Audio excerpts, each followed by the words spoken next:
자, 히브리 원어로 보는 쉽고 생생한 창세기 네 번째 강의를 시작하도록 하겠습니다. 다시 한번 말씀을 드리는데 우리가 배우고자 하는 것은 히브리어가 주목적이 아니고요. 하나님의 말씀입니다. 그러니까 포인트를 잘 두셔야 됩니다. 히브리어를 여기서 공부를 해가지고 말씀까지 가려면 상당히 어렵습니다. 시간도 많이 걸리고요. 그렇게 생각하지 마시고 말씀이 먼저입니다. 그러니까 히브리어는 말씀을 배우는 과정에서 부수적으로 따라가신다고 생각하시면 돼요. 그래서 지금 오늘 네 번째 시간인데 그것을 잘 하시고, 자, 우리가 배웠는 것을 총동원 합니다. 요거를 한번 읽어보시겠습니까? RT라 맞나? 아니죠. 이제 그 글자가 다른데. 자, 여기서부터 이렇게 한번 읽어보세요. 괜찮습니다. 틀려도 괜찮습니다. 아니다. 자, 지금 신신타브 할 때 요 그림이 나왔죠. 시인입니다. 그죠? 자, 요거는 뭐예요? 지팡이라고 기억나십니까? 라메드. 요거는 바브고요. 요거는 맴입니다. 자, 순서대로 한번 그냥 해봐요. 우리가 배운 거 총동원해가지고 쉰 발음이 나고요. 짝대기는 뭐라 그랬죠? 무조건 아 발음 나는 거였죠. 그러면 쉰의 아 하면 뭐예요? 샬입니다. 샬. 샬롬 할 때, 여기 샬롬이거든요. 샬롬. 여기다가 단어, 스펠 위에 점 있으면 오 발음이라 그랬죠. 리얼의 오 발음하고 미음하면 롬입니다. 샬롬. 자, 요거를 읽으실 수 있을 정도로 많이 연습을 하셔야 되는데, 우리가 요때만이라도, 수업 시간만이라도 집중을 하시면 됩니다. 자, 이렇게 읽습니다. 샬롬. 요게, 여기 신신타브 할 때, 그러니까 약간의 발음이 차이가 날 수도 있어요. 히브리어를 처음 만들었을 때는 자음밖에 없었습니다. 모음이 없었어요. 모음은 5세기 이후에 갖다가 붙였습니다. 마소라파에서. 그래서 이렇게 일자고 하는 겁니다.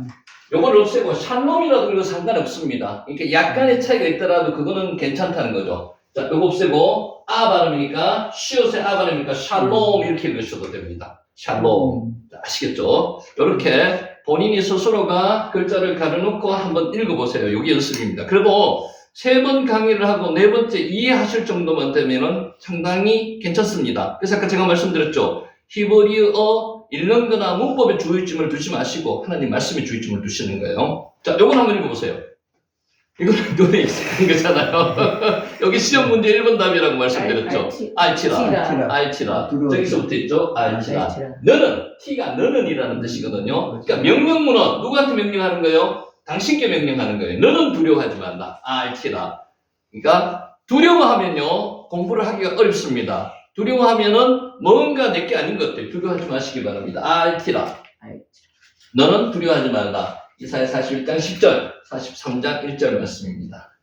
자, 지난번에 했는 거 눈으로만 한번 익히고 지나갈게요. 큰 용사여, 여호와께서 너와 함께 하시도다. 요거 할 때 예호와, 인메카, 끼뽀르, 헤하임. 그러니까 단어 하나하나 보면 크게 어렵지가 않는데 연결시켜가지고 문장이 되거나 단어가 몇 개가 겹치가 있으면 쉽게 이해되지 않습니다. 요 뜻이 뭔가 하면요, 여호와께서 너와 함께 하시도다. 사사기 6장 12절 말씀입니다. 여호와, 아는 단어죠. 여호와, 인메카, 너와 함께 하신다는 겁니다. 기뻐오르, 용사여, 헤하이, 어떤 용사여고? 능력 있는인데 여기서 큰 용사라고 번역을 했습니다. 여호와께서 너와 함께 하시는데 큰 용사여, 여호와께서 너와 함께 하시도다. 요게 여호와, 인메카, 뒤에 있는 걸 하나 더 적었습니다. 기뻐오르, 헤하이. 자, 요거 한번 이제 써놨습니다. 요거는 우리가 지난번에 말씀을 드렸는 거요. 마음이라는 뜻입니다. 마음, 뜻이라는 뜻입니다. 레바브, 레브도 마음이라는 뜻인데 요거보다 조금 더 깊은 뜻의 마음이 레바브라고 보시면 됩니다. 뜻, 하나님의 뜻 할 때 뜻이라고 말씀드렸어요. 위기 속에서도 하나님의 뜻이 이루어진다는 사실을 우리는 잊지 말아야 합니다. 어떤 면에서는요, 하나님의 뜻을 이루실 때는 위기와 고통과 시련을 주실 때가 많습니다. 그 속에 이루어지는 거죠. 자, 우리 지난번에 요구했습니다. 두려워하지 아니하리로다. 알티라에 가는 거였습니다. 여호와, 체바오트, 임마누 비슷한 뜻입니다. 여호와, 만군의 여호와, 군대의 여호와께서 우리와 함께 하시기 때문에 어떤 여호와라고요? 전지전능한 여호와도 있지만은 군대의 대장 되시는 여호와가 우리와 함께 하신다는 그런 뜻입니다. 어디 나오는가 하면 시편 46편 7절에 나옵니다. 여호와, 체바오트, 임마누. 지난번에 했던 겁니다. 여호와께서, 어떤 여호와요? 만군의 여호와께서 우리와 함께 하시니 두려워하지 말아라, 그런 뜻입니다. 우리는 종종 두려움에 뜹니다. 두려움의 감정을 추적해보면은 그 근원은 뭐 때문이라고요? 불신앙. 하나님이 계시지 않다고 생각했기 때문에 두려워하는 거예요. 하나님이 계시다고 생각하면 두려워하지 않습니다. 하나님이 어떤 하나님이에요?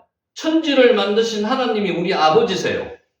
그죠? 천지를 만드신 하나님 아버지, 우리가 지금 공부하고 있는 게 그것을 그냥 시간을 많이 해가 공부하고 있는 게 아니고요. 우리가 믿고 있는 하나님은, 우리 아버지는요, 어떤 하나님이라고요? 천지를 만드신 하나님이라고요. 그것에 대한 믿음을, 그것에 대한 어떤 학문적인 지식을 전파하는 게 아니고 그것에 대한 믿음을 여러분이 가지시라고 말씀드리는 건데, 그 믿음을 가지는 건요, 여러분 마음대로 되는 게 아니에요. 오늘 기도하셨는 것처럼 하나님이 은혜를 주셔야지만 가질 수 있는 거예요.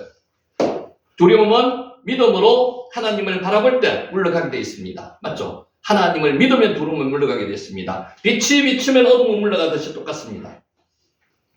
하나님을 믿는데 왜 두려워 떠는 것일까요? 하나님을 믿으면 두려워 떨지 않습니다. 우리 많은 순교자들 한번 생각해 보세요. 그들도 인간입니다. 두렵지 않겠습니까? 근데 그 두려움보다 하나님을 바라보면 그 두려움이 없어지는 거예요. 만군의 여호와께서 우리와 함께 계시니 여호와 세바오트 임마누, 야곱의 하나님이 우리의 피난처시로다. 시편 46편 7절 말씀입니다. 그래서 이제 시간이 좀 되시면 이제 어느 정도 행사도 지나셨고 하니까 수업했는 거를 그냥 듣고만 안다면 천재입니다. 몰라요. 요거를 기록을 해 놓으셔야 되는데 어디 기록해 놓으셨는가 하면 성경에다가 요 단어를 써가지고 기록을 하나 해 놓으시면요, 지금 당장은 이해가 안 갑니다. 근데 성경은 우리가 1년에 한 두세 번, 서너 번씩은 읽잖아요. 그때 계속 내가 이걸 써놓는 이유가 뭐지 하고 새롭게 다시 한번 다가올 수가 있습니다. 하나님은 절체절명의 위기 순간에도 변함없이 우리와 함께 계십니다. 위기 속에서도 함께 계시고요, 위기 아닐 때도 함께 계시고, 언제? 항상 함께 계시는 분이죠. 임마누, 항상 우리와 함께 계십니다. 우리도 하나님이 함께 하심을 확신하고 믿음으로 응답해야만 합니다. 자, 오늘은 요 제목으로 한번 시작해 볼까요? 우리가 지금 공부하고 있는 내용입니다. 앞에 거 복습하는 의미도 되고요. 한번 보시기 바랍니다. 태초에 하나님이 천지를 창조하시니라. 히브리어로 말씀하라 그러면 지금은 잘 못하셔도 상관없습니다. 대신 창세기 1장 1절에다가 여러분께서 꼭 기재를 해 놓으셔야 돼요. 태초에 하나님께서 천지를 창조하시니라. 이거를 안 보고 그냥 읽으실 수 있었는데 지금은 보고 합시다. 베르시티 바라 엘로힘 에트 하샤마임 베트 하아레츠. 원래는 에르츠인데 가정 안에 하라는 정관사 때문에 변화됐습니다. 변동 약간 발음이 일어났어요. 그래서 하아레츠라고 읽는 겁니다. 자, 발음이 정확하지 않더라도 상관없습니다. 아레츠가 되든 에르츠가 되든 상관이 없습니다. 크게 문제 삼지 마시기 바랍니다. 자, 기독교 역사관은 어떤 역사관이라고요? 직선적인 역사관입니다. 불교는 어떤 역사관입니까? 윤회적인 역사관입니다. 돌고 돕니다. 기독교하고 불교하고 달라요. 불교를 무슨 종교라고 이야기합니까? 수행 종교라고 이야기해요. 기독교는 무슨 종교라고 이야기하는지 혹시 아세요? 계시 종교라고 합니다. 수행 종교와 계시 종교의 큰 차이는요, 계시 종교는 하나님이 우리를 찾아오시는 종교, 수행 종교는 내가 신을 찾아가는 종교. 그걸 찾아가려면 어떻게 해야 돼요? 불공도 드려야 되고 빌고 내 공덕을 쌓아야지 찾아갈 수가 있습니다. 기독교는 그게 아닙니다. 하나님께서 찾아오십니다. 아브라함을 찾아오셨습니다. 하나님께서 찾아오십니다. 우리도 하나님께서 찾아오십니다. 그게 계시 종교예요. 자, 역사의 시작을 보여주는 것이 성경의 창세기입니다. 맞죠? 시작입니다. 시간의 시작, 역사의 시작, 천지 만물의 시작이 언제부터 됐다고요? 태초에, 베르시트. 지금 나오는 글자가 베르시트입니다. 베르시트. 태초에. 마지막을 보여주는 성경이 어디라고요? 요한계시록이에요. 자, 창세기는 이렇게 시작되고 있습니다. 태초에 하나님이 천지를 창조하시니라. 자, 눈 하나 감아보세요. 보지 말고. 자, 시작하면은 본인이 알고 있는 바, 태초에, 베레시트는 알죠? 베레시트, 태초에. 누가 창조했어요? 하나님이 천지를 창조하시는데, 우리 순서는 하나님이 먼저 나오지만 원문에는 동사가 먼저 나옵니다. 바라. 다음에 엘로힘. 뭐를 창조하셨다고요? 천지. 에티. 하샤마임. 에티. 하에르츠. 요렇게 머릿속에 그려져야 됩니다. 자, 눈 뜨세요. 괜찮습니다. 자, 이 말씀은 성경을 여는 열쇠와도 같습니다. 성경에 제일 먼저 나오는 요 구절 자체는 우리가 외워져서 외우는 게 아니고요. 당연히 머릿속에 남아있어야 됩니다. 그것도 어떻게 남아있어야 된다고요? 원어로 남아있는 게 제일 좋다는 거죠. 그래서 아까 우리가 외웠듯이 베레시트 첫 단어, 그리고 두 번째가 바라, 세 번째가 엘로힘, 에트 하샤마임, 베에트 하에르츠 머릿속에 남아있어야 된다고요. 자, 이 말씀을 믿으면 모든 성경이 열립니다. 이 말씀을 믿지 못하면 모든 성경이 닫힙니다. 여러분 그렇게 생각해 보신 적 있습니까? 태초에 하나님이 천지를 만드셨다는 이 말씀이 열리지 않으면서 내가 다른 것을 믿고 있다고 생각하면 그거는 말이 되지 않는 어불성설입니다. 이 말씀이 먼저 믿어져야 돼요. 그래서 이 말씀을 기독교인 중에서 몇 프로 정도가 믿고 있다고 지난번에 통계 한번 보여드렸죠. 추세로 보면은 교회에 다니는 저와 여러분 중에서 10명 중에서 5명은 믿고 5명은 안 믿는 현실이 우리 지금 한국의 기독교적인 현실입니다. 이래서는 안 된다는 거죠. 그래서 뭐가 중요하다고요? 태초에 하나님이 천지를 창조하셨다는 이 말씀이 믿겨져야 된다는 거죠. 이게 내가 믿는 겁니까? 내가 믿으려고 하면 안 믿겨져요. 은혜로 하나님이 믿음을 주셔야 되는 겁니다. 이 시간에 혹시라도 그런 의구심이 있으신 분은 믿음으로 받아들이시기를 예수님 이름으로 축원합니다. 아멘. 우리가 예배 때마다 고백하는 사도신경도 이렇게 시작되고 있습니다. 잘 보셔야 돼요. 전능하사 천지를 만드신 하나님 아버지를 내가 믿사오며 창세기 1장 1절을 믿는다는 거죠. 이게 믿어야지 말씀이 열려지는 거예요. 기독교 신앙의 출발은 하나님의 천지 창조입니다. 맞습니까? 태초에 하나님이 천지를 창조하셨다는 이 말씀이 기독교 신앙의 시작입니다. 기반입니다. 창조 신앙은 우주가 우연히 생긴 것이 아니라 하나님이 친히 만드셨음을 믿는 것입니다. 누가 만드셨다고요? 이분이 누구시다고요? 이분이 우리 아버지시라는 거죠. 하나님이 만드셨다는 겁니다. 다윗은 영감을 받아서 이렇게 창조주 하나님을 찬양했습니다. 다윗의 찬양치 한번 보겠습니다. 주의 손가락으로 만드신 주의 하늘과 주께서 베풀어 주신 달과 별을 내가 보니 시편 8편 3절 말씀입니다. 하늘이 하나님의 영광을 선포하고 궁창이 그의 손으로 하신 일을 나타내는도다. 시편 19편 1절 말씀입니다. 자, 이제 중요한 거니까 졸면 안 되세요. 바울은 만물이 하나님을 드러내고 있음을 이렇게 정언했습니다. 여러분도 정언하실 수 있으셔야 됩니다. 창세로부터 그의 보이지 아니하는 것들, 곧 그의 영원하신 능력과 신성이 그가 만드신 만물에 분명히 보여 알려졌나니, 여러분 혹시 밖에 나가서 단풍이 지는 것을 보고 아름답구나 라고까지 느끼면 그것은 하나밖에, 눈에 보이는 것밖에 모르는 거예요. 하나님이 창조하신 이 세상이 정말로 신묘막적하구나, 이것을 깨달으시고 느끼셔야 돼요. 그리고 표현하셔야 됩니다. 이게 기도 제목이고 기도로 나와야 됩니다. 표현해야 돼요. 모든 피조세계가 하나님을 전가합니다. 그렇지 않습니까? 여러분이 이런 느낌을 언제 제일 많이 받으셨을 것 같습니까? 은혜 받고 딱 나왔을 때 정말 세상이 달라 보이는 그런 느낌 받으신 적 있죠? 그게 이런 느낌입니다. 이런 느낌을 항상 가슴속에, 마음속에 있어야 된다는 거죠. 모든 피조세계가 하나님의 만드신 창조물이라는 겁니다. 들에 핀 조그마한 꽃도 주의 깊게 들여다보면 아름다움과 조화로움이 완벽하게 보여집니다. 그렇지 않습니까? 여러분 꽃 한 송이만 보더라도, 우리 여기 있는 식물만 보더라도 이게 우리의 작품이 아니라는 거죠. 하나님께서 만드신 작품이라는 겁니다. 제일 중요한 작품이 누구예요? 여러분 스스로예요, 스스로. 나를 보면은 하나님의 걸작품이라는 거죠. 내가 이렇게까지 여기 있게 한 것은 하나님의 걸작품이기 때문에 여기 있게 만드신 거예요. 꽃의 아름다움은 그 어떤 예술가도 창조할 수 없는 아름다움입니다. 맞습니까? 여러분 자연을 보고 아름답다고 느끼는 것은, 그것은 자연의 아름다움을 느끼는 게 아니고요, 하나님의 창조하심의 위대하심을 보시는 겁니다. 어떤 디자이너도 그와 같이 꾸밀 수는 없습니다. 창조주 하나님의 작품이기 때문에 그렇습니다. 여러분 서로 한번 이렇게 한번 만져보세요. 한번 보세요. 졸고 있으신 분도 있고 또리들이 하신 분도 있고 있는데 하나님의 걸작품입니다. 걸작품은요, 하나님을 딱 만나면 잠이 푹 깹니다. 그렇지 않습니까? 근데 걸작품이 아니면 잠이 안 깨요. 여러분은 걸작품이기 때문에 잠을 깨셔야 됩니다. 잠을 재우고 안 재우고는 강사소관이라고 그랬죠. 오늘 여러분이 주무시면 제가 잠을 재우는 거예요. 자, 종교개혁자 마르틴 루터는 말했습니다. 지금 우리 뭐 하고 있습니까? 베르시트 하고 있습니다. 한 분이라도 졸면 서로 마주보게 할 겁니다. 하나님은 성경에만 복음을 기록한 것이 아닙니다. 나무들과 꽃들과 구름들과 별들과 해와 달에게도 기록하셨습니다. 그리고 우리 성경 말씀에 기록하셨듯이 전지 자연에다가, 전체 자연에다가 하나님의 말씀을 기록해 놓으셨습니다. 이게 지금 우리 페러슈트하고 있습니다. 계속 위에 페러슈트 써놨습니다. 스웨덴의 식물학자였던 린네는 자연 만물이 하나님의 창조물임을 강조했습니다. 린네는 학생들과 함께 들에 나가서 꽃이 피는 것을 보고 이렇게 말했습니다. 여러분 이렇게 말씀하실 수 있어야 됩니다. 나는 하나님께서 영광 중에 내 곁을 지나가는 것을 보았다. 자연이 하나님의 만물 만드신 거라는 거죠. 나는 하나님을 경배하기 위해서 머리를 숙였다.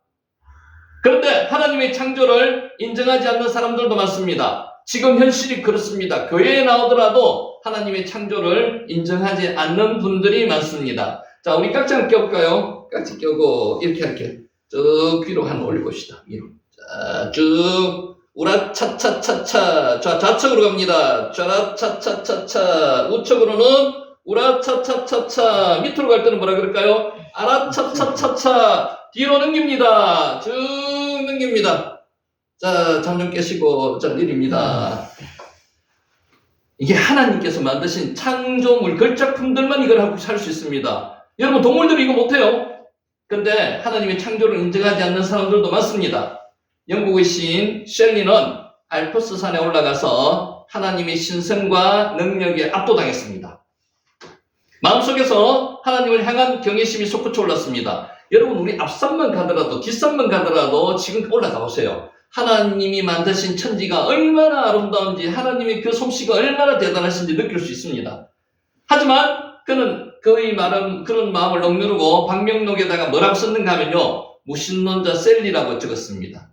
자기는 안 믿는다는 거죠. 그 후에 산행을 하던 어떤 여행자가 그 글귀를 보고 이렇게 적어 놓았습니다. 무신론자라면 바보라는 거고요, 하나님의 만든 이 오묘한 것을, 무신론자가 아니라면 거짓말쟁이라는 겁니다. 자, 이런 장엄한 광경을 보고서도 하나님이 없다고 말한다면 바보라는 뜻이고요, 하나님이 있는데도 없다고 했다면 거짓말쟁이라는 것입니다. 우리 스스로도 반성을 해봐야 됩니다. 오늘 우리에게 창조신앙은 왜 중요할까요? 앞에서 설명을 드렸습니다. 신앙의 세계로 나아가는 첫 단계이기 때문에 그렇습니다. 여러분, 믿음이 내가 다른 사람들보다도 강하다고 생각하시는 분들, 기초적인 부분이 강조되지 않고는, 이게 기초가 서지 않고는 믿음이 내가 딴 사람보다 낫다고 이야기하기가 어렵습니다. 그러면 안 됩니다. 창조를 믿지 못하면요, 신앙의 세계를 향해서 한 발자국도 나갈 수 없습니다. 하나님을 믿는다고 하는 사람들도 창조에 믿지 못하는 사람들이 있다면 이것은 거짓말이라는 겁니다. 창조신앙이 뒷받침되지 않는 신앙은 사상 누각에 불과합니다. 기독교 신앙에 4개 기둥이 있다고 말씀드렸어요. 첫째가 창조, 두 번째가 임마누엘, 세 번째가 십자가, 마지막이 재림신앙입니다. 창조가 기초로 깔리지 않으면 신앙이 형성되지 않습니다. 그러면 태초에 하나님의 창조는 어떻게 이루어졌을까요? 성경에 나오는 대로입니다. 하나님이 태초에 천지를 창조하실 때 아무것도 없었습니다. Nothing. 아무것도 없었습니다. 땅이 혼돈하고 공허하며 흑암이 깊은 위에 있고, 1장 2절 말씀이죠. 하나님의 영은 수면 위에 운행하시는 것. 하나님의 영, 하나님의 영, 루아흐가 라하프하는 겁니다. 혼돈은 형체가 없다는 뜻이고요, 공허는 내용물이 없다는 겁니다. 텅텅 비어 있는 겁니다. 태초에 하나님은 창조는 어떤 원물질에서 뭔가를 만들어낸 게 아니에요. 아무것도 없는데 nothing에서 만들어냈습니다. 그거를 단어를 뭐로 쓴다고요? 빠라라고 쓰는 겁니다. 빠라라는 단어가 성경에 44번 나옵니다. 44번 나오는데 만들다라는 뜻으로 가질 때는 주가 누구라고요? 꼭 하나님입니다. 하나님이 빠라하시는 겁니다. 없는 것에서 있는 것으로 만드셨다는 겁니다. 하나님은 무에서 유를 만들어내셨습니다. 이게 빠라입니다. 그래서 우리는 신앙 고백을 할 때 전능하사 천지를 만드신 하나님 아버지를 믿는다고 고백하는 겁니다. 이 고백이 여러분 하면서 내 정말 영혼의 소리인지 마음의 소리인지 아니면 그냥 입술에만 소리인지 잘 깨달으셔야 됩니다. 이 고백이 내 영혼의 소리여야 된다는 거예요. 이게 우리의 신앙 고백이라는 겁니다. 하나님은 창세기 17장에서 처음으로 자신을 전능한 하나님으로 계시하셨습니다. 창세기 17장의 배경 여러분 아십니까? 16장에서 무슨 장입니까? 16장이 자기의 인간의 노력으로 아들을 만드는 게 16장입니다. 이스마엘을 낳았습니다. 그래가지고 13년이 지나고 17장에 99세 때 하나님께서 찾아오셨습니다. 그리고 나오셔서 하는 말씀이 나는 전능한 하나님이다. 내 앞에서 완전하라고 말씀하시는 겁니다. 하나님이 얼마나 답답하셨겠습니까? 13년 동안 아무 말씀도 없었습니다. 우리에게도 그런 데 있죠. 하나님께서 아무 말씀도 없고 그런 상태에서 13년 만에 하나님이 나타나셔서 하신 말씀이 이 말씀이에요. 나는 전능한 하나님이라. 나는 전능한 하나님이라. 내 앞에서 완전하라고 하시는 겁니다. 하나님은 아브라함의 나이 99세 때 그에게 나타나셔서 말씀하셨습니다. 나오네요. 나는 전능한 하나님이라. 너는 내 앞에서 행하여 완전하라. 여러분, 인간은 완전할 수가 있나요? 없습니다. 어떻게 완전해 줄 수 있습니까? 하나님이 함께 하시면 완전하게 줄 수 있습니다. 이게 그 뜻입니다. 너는 내 앞에서 행하여 완전하게 행하라는 뜻이 아니고요. 하나님이 행하면은 하나님께서 내 앞에서만 행하면 하나님께서 완전하게 해주신다는 겁니다. 근데 아브라함은 어떤 아브라함이었다고요? 자기의 힘으로 자식을 만들었던 그런 아브라함 앞에 하나님이 나타나셔서 말씀하시는 겁니다. 아브라함 75세 때 하나님의 부름을 받았습니다. 아브라함이 가나안으로 인도함을 받은 지 24년이라는 세월이 흘렀습니다. 그래서 99세죠. 아브라함의 신앙은 완전하지 못했습니다. 이게 아브라함이 우리와 같은 사람이라는 겁니다. 여러분의 신앙, 제 신앙은 완전합니까? 지금도 완전하지 못합니다. 그런데 하나님께서 우리를 완전하게 지금 만들어가고 있는 과정 중이라는 거죠. 저도 마찬가지입니다. 교육생이라면 저도 이 시간에 좋을 수 있습니다. 똑같습니다. 근데 이렇게 좋은 저와 여러분들을 하나님께서 완전하게 지금 만들어가는 과정 중에 있다는 거죠. 강사를 통해서 잠을 깨워가지고 완전하게 지금 만들어가고 있으신 거예요. 99세가 된 아브라함은 더 이상 자녀를 낳을 수 없다고 생각했습니다. 여러분, 그거 한번 생각해 보셨습니까?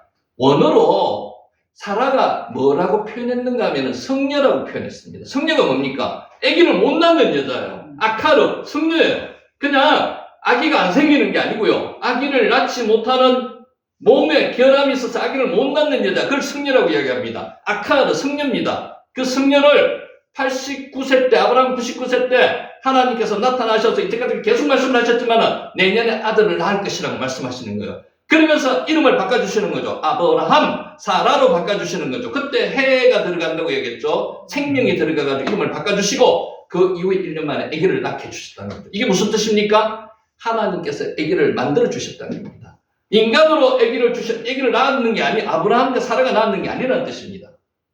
그래서 하나님은 아브라함에게 나는 전능한 하나님이라, 엘샤다이 하나님 말씀하시는 겁니다. 하나님은 아브라함이 100세가 되었을 때 약속의 자녀 이삭을 주심으로 전능한 하나님을 증명하셨습니다. 질문! 혹시 아시는 분 대답해 보세요. 이삭 이름의 뜻이 뭡니까? 이삭. 웃음. 영어로 원문으로, 영어가 아니고 원문으로 이야기해 보실 수 있어요. 이츠하크입니다. 이츠하크. 웃음입니다. 웃음. 아브라함도 하기를 주신다고 이야기할 때 웃었고요. 사라도 웃었습니다. 그 이름을 이삭이라고 했습니다. 이츠하크입니다. 이츠하크. 우리가 믿고 섬기는 하나님은 전능하신 하나님, 엘샤다이 하나님입니다. 그래서 성경엔 정말 하나님의 성호가 세 가지가 있는데 우리가 배울 겁니다. 구분하세요. 엘로힘 하나님, 예호와 하나님, 또 하나 있죠. 뭐예요? 아도나이. 주님, 주여 그럴 때 아도나이 하나님. 성호 세 개를 구분해가지고 기록을 해서 놓습니다. 그래서 지난번에 이걸 뭐라고 말씀드렸죠? 모세의 실력으로 이 세 가지 단어를 구분해가지고 기록할 수 있는 그런 실력이 안 된다는 거죠. 그래서 성령께서 성경을 기록하게 만드셨다고 말씀드렸는 거예요. 하나님께는 불가능이 없습니다. 왜? 천지를 만드신 하나님이 우리 아버지시기 때문에 불가능이 없어요. 그렇기 때문에 예수님은 말씀하셨습니다. 할 수 있거든이 무슨 말이냐? 믿는 자에게는 능히 하지 못할 일이 없느니라.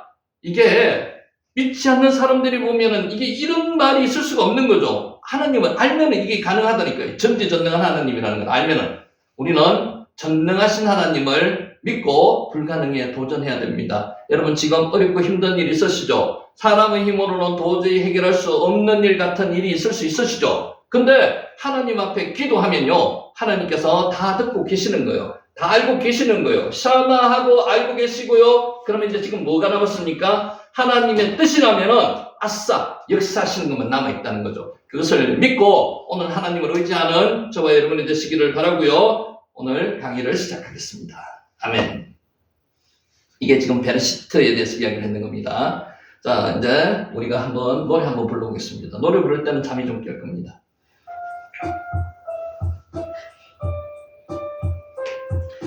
알레, 베, 기멜, 달레, 테 크게 크게 하세요. 파버자인 헤텐요드 카프라맹맴 눈싸매 아이페이 차디 쿠퍼레이시 신신탑 신신탑 히버리어 알파벳 22자 잠도 깨게 크게 하세요. 알레페 김멜 달레테 바보자인 요드 카프라맹맴 눈싸매 아이페이 차이 쿠프레이시 신신탑 신신탑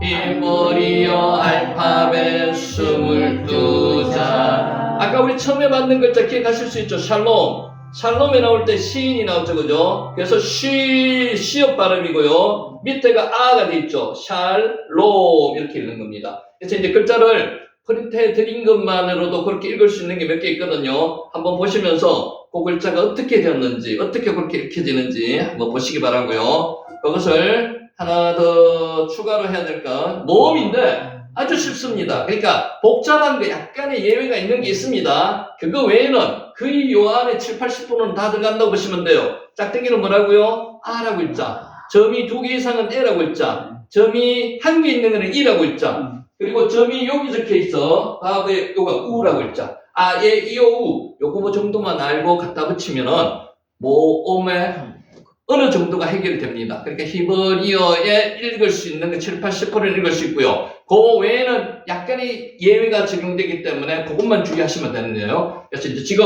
4과까지 왔으니까 읽으실 수 있을 정도의 그 정도의 영역만 있으면 될 것 같고요. 자, 이제 이것도 가능한 한 잠이 올 때만 한 번씩 하고 잘 하지 않도록 할게요.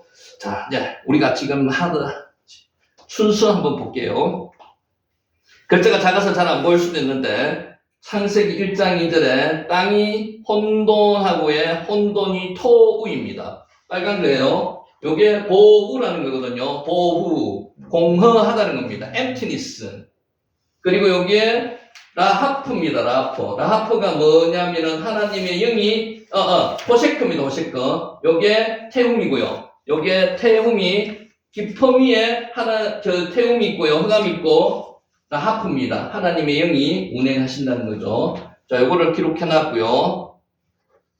자, 첫째 날 빛이 있으라 하심에 빛이 있었습니다. 빛이 뭐라고 했죠? 오르. 예히 오르와 예히 오르. 하나님께서 명령하시는 겁니다. 여러분 선포하시는 거 하나님이 선포하시는 거예요. 예히 오르와 예히 오르. 한번 해보세요. 예히 오르와 예히 오르. 무슨 뜻일까요? 빛이 있으라 하심에 빛이 있었더라. 여러분 이 선포 여러분 예수님 이름으로 선포하면은 가능할까요? 불가능할까요? 가능합니다. 병든 자를 선포하면 가능할까요? 안 가능할까요? 가능합니다. 그러니까 우리가 이거를 그냥 텍스트 문서에 나오는 창세기 1장 1절 1장에 나오는 이야기로만 들으시면 안 되고요. 현실로 가능한 부분이라는 거죠.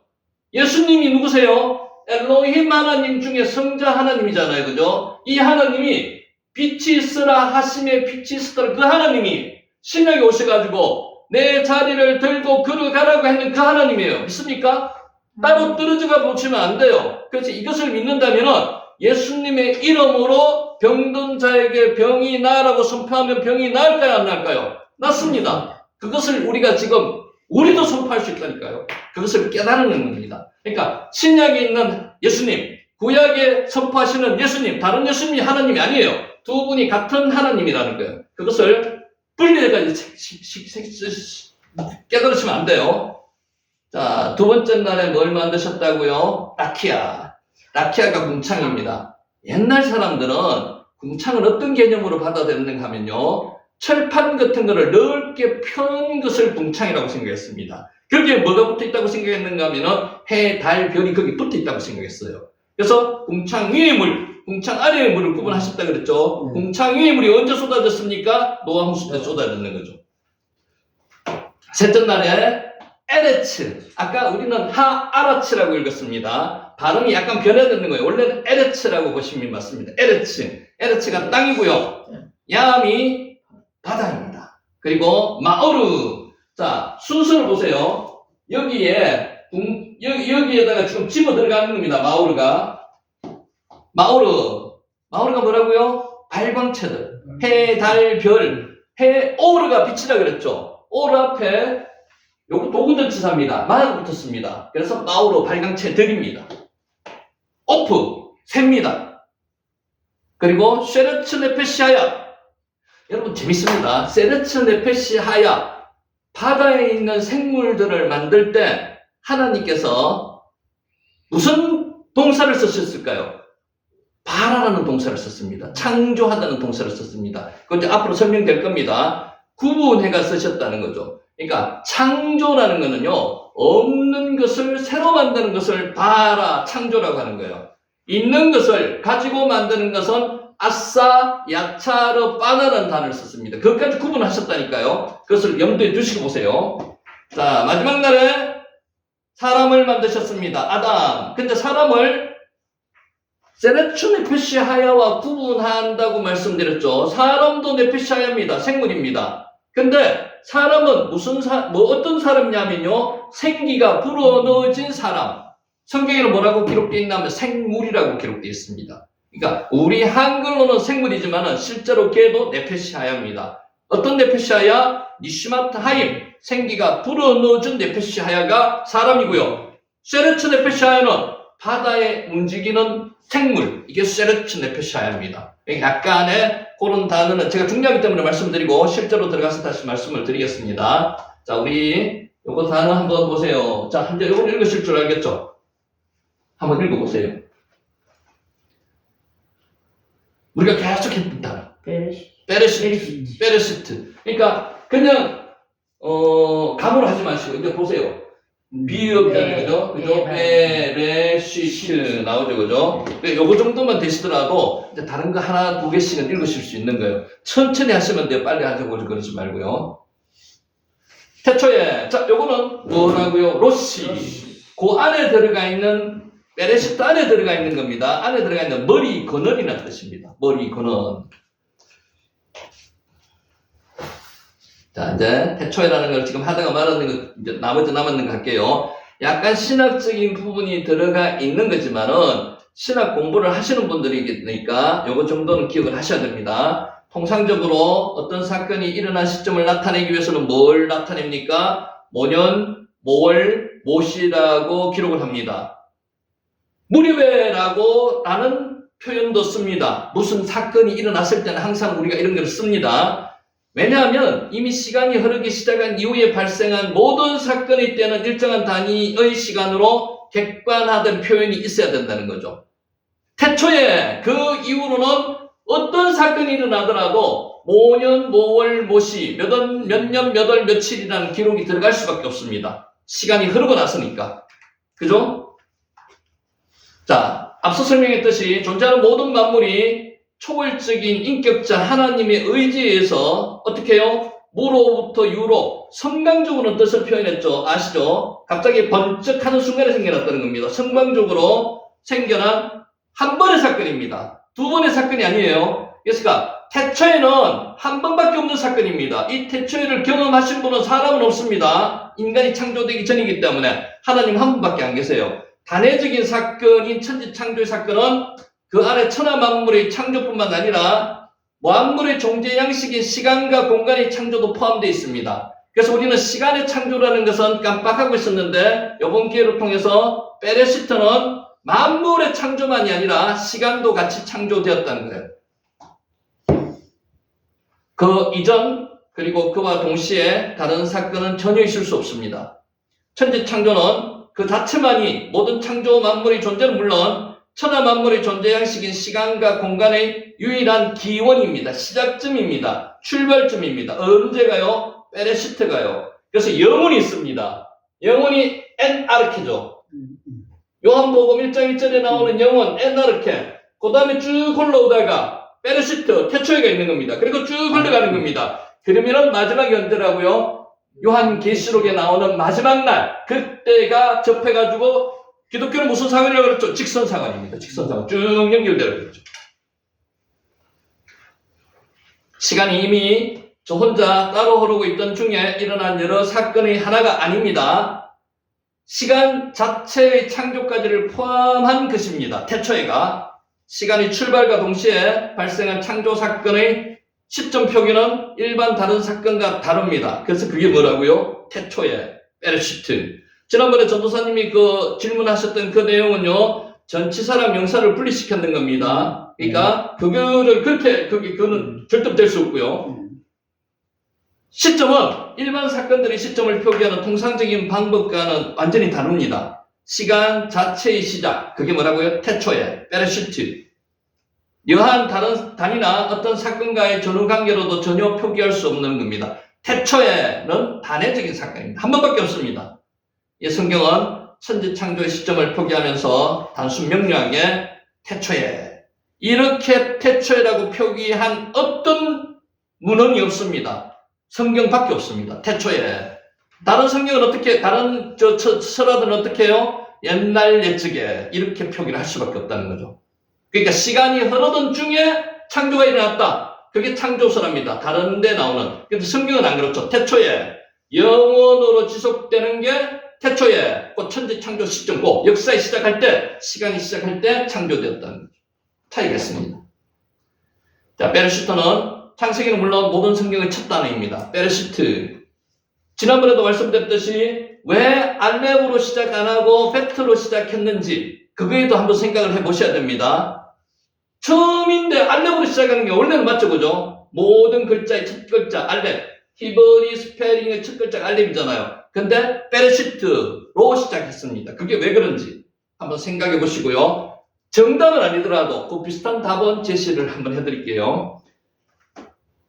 앞에서 살펴본 내용들을 종합해서 고찰한다면 베레시트는 표면적으로는 천지 창조의 시점을 나타내는 것을 넘어서 인간의 통상적 경험과 사고로는 절대 알 수 없는 시간의 상대성과 필요성을 알려줍니다. 근데 이제 어떤 성경학자들 내지는 성경을 연구하시는 분들이 시간 단위로 흘러가가지고 역으로 추산하면은 지구가 태초라는 게 언제라는 것을 추정을 어느 정도는 할 수 있습니다. 그게 6,000년 전이라고 이야기하시는 분도 있고 추정을 합니다만은 그 시점 자체는 아무도 모릅니다. 태초에.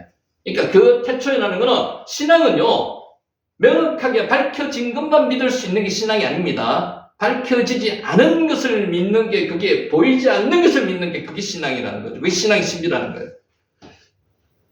한 분의 동일한 초월자가 뭡니까? 모든 것을 뛰어넘는 분이죠. 지존자, 한 분밖에 안 자존자, 스스로 계신 분. 하나님에 의한 시간과 천지창조 전반의 동시성, 일체성까지 함축하고 있다는 것입니다.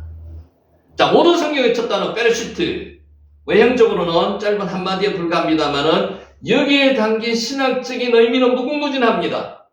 짧은 한마디 말이야말로 성경은 사람의 말이 아니라 사람의 경험과 생각을 뛰어넘어서 성령의 감동으로 적어졌다는 거죠. 위대한 진리를 완전히 보여주는 하나님의 계심을 성경 첫머리부터 도전적으로 증명하고 있습니다. 이 단어가 모세의 머리에서 나왔을까요? 아니라는 거죠. 하나님의 감동으로 적혀졌다는 거죠. 자, 우리는 태초에로 번역된 베레시트, 한글 성경에서 태초에로 번역된 헬라어 엔아르케, 이게 혼돈해서는 안 된다고 무차 말씀을 드렸습니다. 엔아르케는 영원의 시간이고요. 시간 이전의 시간이라는 거죠. 시간 이전의 시간이 없었을 때 이야기입니다. 영원. 비교할 때 섬세한 이해를 할 수 있고요. 베레시트는 하나님의 천지 창조로 이제 막 시간이 흐르기 시작했던 시간의 출발점, 시간의 시작, 역사의 시작, 천지 만물의 시작, 베레시트입니다. 엔아르케는 시간이 아예 흐르기 이전의 영원한 때, 영원 때, 그 때를 이야기하는 겁니다. 베레시트가 무로부터 유가 시작되어 시간이 출발했던 영원과 시간의 접촉점. 그러니까 영원에서 오다가 베레시트가 있고요. 베레시트부터 쭉 나가지고 세상의 끝이 있다는 겁니다. 엔아르케는 시간을 초월한 영원의 차원을 가리키는 게 엔아르케입니다. 자, 이처럼 두 단어는 똑같이 한글로는 태초에라고 번역되어 있지만은 실제 의미는 다르다는 거고요. 한자 문학관에서 나온 개념으로서는 태고, 즉, 그 누구도 기억하지 못하는 아주 오래된 세상이 막 열리던 불특정한 기간이라는 뜻의 태초에라는 한글 번역은 두 원의 섬세한 의미를 정확하게 구분해내지 못했다는 겁니다. 그러니까 성경에 나오는 태초에가 세 가지 나오는데 창세기 1장 1절에 나오는 태초, 요한복음 1장 1절, 요한일서 1장 1절에 나오는 두 가지와는 구분된다는 거죠. 두 가지는 에나르케, 여기는 베르시트. 베르시트는 시간의 시작, 에나르케는 그 이전, 그것을 나타낸다는 거죠. 이거는 꼭 구분하셔야 됩니다. 자, 더 재미있는 게 있습니다. 이스라엘 민족에게 있어서는 역사적으로 히브리어 다음으로 친숙한 게 헬라어입니다. 헬라어 성경을 히브리어를 헬라어로 번역한 성경이 있습니다. 이 성경에는 베레시트를 에나르케로 번역했습니다. 그래서 이거는 잘못된 번역이라는 거죠. 번역은 이렇게 오류가 있을 수 있습니다. 자, 당연히 히브리어 원문의 베레시트의 의미가 헬라어로 정확하게 옮겨지지 않았다는 것이고요. 헬라어로도 히브리어의 섬세한 의미를 온전히 옮기기에는 어려웠던 것입니다. 한글도 마찬가지입니다. 그러니까 히브리어로 있는 무궁한 뜻이 한글로 옮기면서 그대로 옮겨올 수 없다는 거죠. 아까 우리 마찬가지잖아요. 생물, 생명 이렇게밖에 옮겨질 수 없다는 거죠. 이게 이제 한글의 한계점이라는 건데 이게 히브리의 우수성이 될 수도 있는 거고요.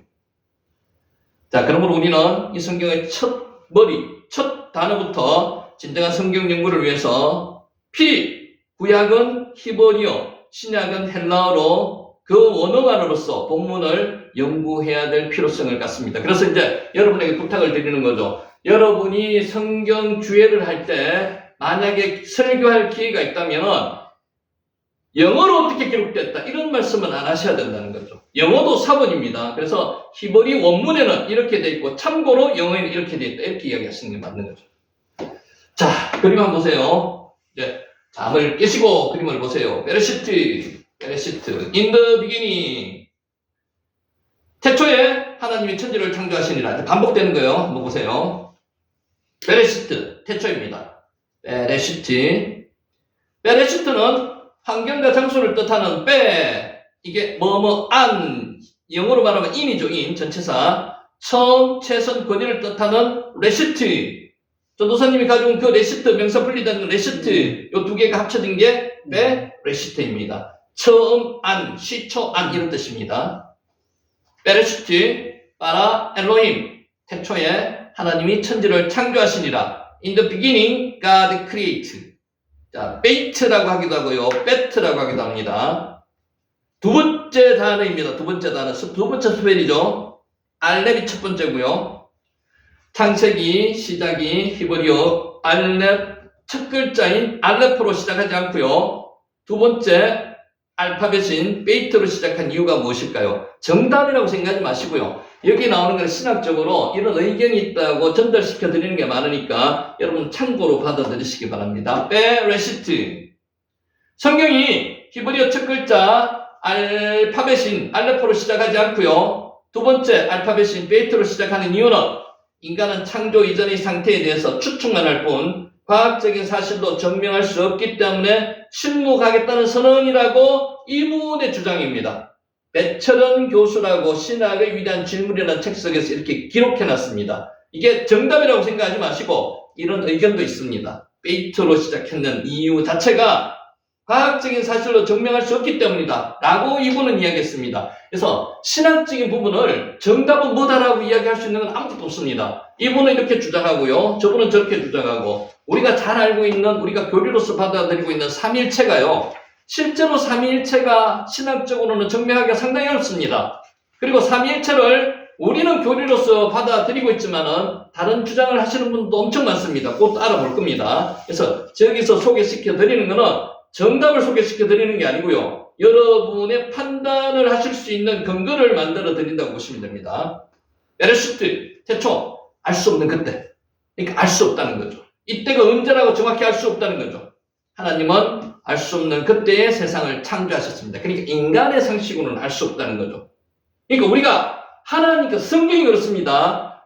하나님께서 알려주지 않는 사항을 억지로 파내가지고 알고자 하는 것은요, 신앙의 근간을 무너뜨리는 겁니다. 그러니까 그까지만 알아는 거죠. 성경은 구속사에 대한 이야기입니다. 하나님에 대한 이야기인데 우리가 정확하게 알지 못하게 기록해 놓은 장은 그까지만 알아는 겁니다. 더 이상 알려고 노력하지 말 필요가 없다는 겁니다.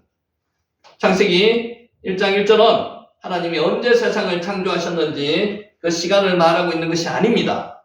태초입니다. 태초에. 몇 년, 몇 월, 며칠 이게 아니라는 거죠. 하나님이 세상을 창조하신 알 수 없는 그때를 말하면서 1장 2절부터는 알 수 없는 그때에 일어난 일들을 설명하고 있습니다. 그러니까 그때를 성경에서는 어느 때라고 태초에만 기록되어 있지 정확한 모년, 모월, 모시라고 기록해 놓지 않았다는 거죠. 중요하지 않다는 겁니다. 그 자체는. 하나님은 알 수 없는 그때에 세상을 창조하셨습니다. 우리는 하나님이라고 부르는 신의 이름을 알지 못합니다. 재미있는 사실이 있습니다. 하나님은요, 이방 신들을 이야기할 때도 성경에 하나님, 엘로힘이라는 표현을 썼습니다. 그러니까 신의 존재에 대해서 하나님, 우리가 알고 있는 유일신 하나님, 그 하나님은 하나님이라고 했는 엘로힘이라고 안 했다는 거죠. 신앙의 신비는 알 수 없습니다. 이게 신비입니다. 우리는 눈에 보이는 게 중요합니까? 눈에 보이지 않는 게 중요합니까? 눈이 보이지 않는 게 더 중요합니다. 눈에 보이는 것도 중요합니다. 근데 우리는 신앙이 보이는 것만 믿는 겁니까? 아니요. 하나님은 안 보이시잖아요. 안 보이는 게 있는 게 이게 진정한 신앙이라는 거죠. 그게 믿음이라는 겁니다. 그 믿음은요, 내가 내 의도로, 내 노력으로 되는 게 아니라는 거죠. 그게 수행 종교라는 거예요. 그러면은 우리가 계시 종교는요, 하나님께서 수시로 그 경험을 체험하게 만들어 주시는 거예요. 그러면은 신앙이 쑥쑥쑥쑥 커진다는 거죠. 하나님을 만나면은 하나님과 체험 가운데 켜진다는 겁니다. 그게 신앙의 신비라는 거예요. 창세기 시작이 히브리어 첫 글자 알파벳, 알레프가 아니라 두 번째 알파벳 베이트로 쓰인 이유가 아까 말씀드렸는데 그 이유도 하나 있고요. 그거는 이제 그분의 주장입니다. 자, 베이트는 집 혹은 건축을 의미합니다. 지난번에 그 얼핏 설명을 드렸죠. 이곳이 툭 트여 있습니다. 트여 있는 거는 장막이 앞에 천막이 이렇게 열어놓는 그런 구조라고 보시면 됩니다. 베이트. 왼쪽으로 열린 구조의 모습. 왼쪽으로 열려 있습니다. 왜 베이트의 집은 열린 구조일까요? 히브리 알파벳 베이트는 베트이기도 하고요. 모든 사람에게 누구에게나 열린 공간, 모든 것을 품을 수 있는 장소를 이야기합니다. 그러니까 이게 신학적인 부분이기 때문에 이 부분은 그냥 참고로만 알고 계세요. 베이트는 열려져 모든 것을 수용하기 때문에 계속해서 넓어지는 공간입니다. 우주라고도 생각할 수 있습니다. 심오합니다. 알 수 없는 그때에 세상을 창조하신 하나님은 모든 것을 품을 수 있는 하나의 큰 집, 열려진 우주 공간을 만드셨습니다. 히브리어 사고에서 하늘을 삼청천이라고 생각하고 있습니다. 첫째가 새가 날아다니는 우리가 볼 수 있는 하늘, 두 번째가 우리가 궁창이라고 이야기하는 그 하늘, 네 번째가 하나님이 계시는 하늘, 영적 하늘, 그 세 가지로 구분하고 있습니다. 그래서 하나님은 모든 것을 품을 수 있는 큰 집, 열려진 우주 공간을 만드셨다는 거죠. 그 이상 우주 공간, 우리는 우주의 시작과 끝을 알 수가 없습니다. 우주 공간의 크기와 넓이, 길이와 높이도 알 수 없습니다. 알 수 없는 우주의 공간은 누구에게나 열려져 있으며 모든 것을 다 품어냅니다. 이게 베이트의 의미 글자와 비슷하다는 거죠. 왜 창세기 시작은 누구에게나 열려진 공간, 누구에게나 열려진 집을 뜻하는 히브리어 알파벳 베이트로 시작할까요? 베이트. 두 번째 글자로 시작한다고 그랬죠. 알파벳. 신앙은 열린 마음이 있어야 된다는 거죠. 신앙은 닫힌 마음으로 받아들이면 신앙이 형성되지가 않습니다. 믿음은요, 닫힌 마음으로 받아들이시면 안 됩니다. 열린 마음으로 받아들이셔야 돼요. 열린 마음으로 모든 것을 품으려 할 때 마음의 공간은 어떻게 된다고요? 더 넓어집니다. 끝없이 넓어진다는 거죠. 누구에게나 열린 마음을 가질 때 사람에 대한 편견도 없어지고요. 차별도 없어지고요. 사람에 대한 이해와 공감의 마음이 커져갑니다. 우주라는 상상할 수 없는 공간을 창조하신 하나님의 마음을 닮아간다는 이런 의견도 하나 있다는 거죠. 그러니까 이건 의견으로 받아들이셔야 돼요. 자, 이 글자는 다시 계속 나옵니다. 베레시트. 문제 1번이라고 그랬으니까 이 글자는 꼭 기억해 놓으셔야 됩니다. 베레시트. 아니 2번이죠. 알티라가 1번이고 이게 2번입니다. 제가 잘못 말할 때는 아닙니다라고 이야기를 해주셔야 됩니다. 예, 베레시트 태초에. 자, 이제 두 번째. 하나님. 누가 만드셨다고요? 하나님. 자, 이제 히브리어 순서는 두 번째가 뭐가 들어간다고요? 베레시트 다음에 뭐가 들어갔죠? 빠라! 동사가 들어갔습니다. 한글로는요, 베레시트 다음에 하나님이 들어갔습니다. 그래서 한글 순서로 설명을 합니다. 하나님이 엘로힘, 엘로힘 글자 잘 보세요. 엘로힘. 자, 태초의 다음에 나오는 글자 엘로힘. 태초에란 창조 시점이 제시된 뒤에서 천지 창조의 주체가 누구라고요? 하나님. 육하 원칙에 의해서 누가라고 하는 부분입니다. 누가 만드셨다고요? 하나님. 앞서 천지가 언제 창조되었는지를 밝힌 데 있어서 언제 창조되었습니까? 베레시트. 태초에 누가 하나님이 천지를 누가 창조하는지를 밝혀주는 게 두 번째 하나님이 해당하는 엘로힘은 성부를 지칭하는 용어로 쓰였을 경우에는 모두 하나님으로 번역되었고요. 권세 있다, 힘 있다는 뜻의 울에서 유래했습니다. 울. 권세 있고 힘이 뛰어난 분. 이게 엘로힘입니다. 뜻이. 엘로아흐에서 복수형이 엘로힘입니다. 남성 복수에 나올 때 요게 힘이 붙습니다. 요게 힘. 그러니까 하나님은 남성 복수로 엘로힘입니다. 자, 질문.